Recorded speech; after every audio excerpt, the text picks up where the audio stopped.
எத்தனை வகையான snacks recipe வந்தாலும் இந்த உளுந்து போண்டாக்கு ஈடாகாது. நல்லா புசு புசுன்னு இருக்கும், சூடாக சாப்பிட்டா சுவையாக இருக்கும். இது செய்ய ஒரு கப் உளுந்து நல்லா கழுவி 1 மணி நேரம் ஊற வச்சுக்கோங்க.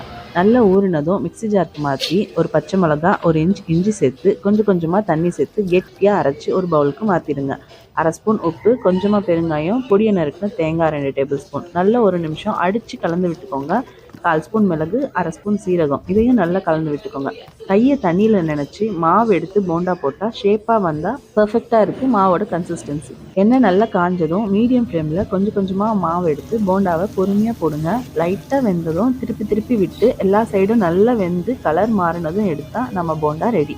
இது கூட தேங்காய் சட்னி வச்சு சாப்பிட்டா சூப்பராக இருக்கும். ஈவினிங் ஸ்நாக்ஸுக்கு கண்டிப்பாக ட்ரை பண்ணி பாருங்கள். நீங்களும் செஞ்சு லைக் கமெண்ட்டும் பண்ணிவிடுங்க.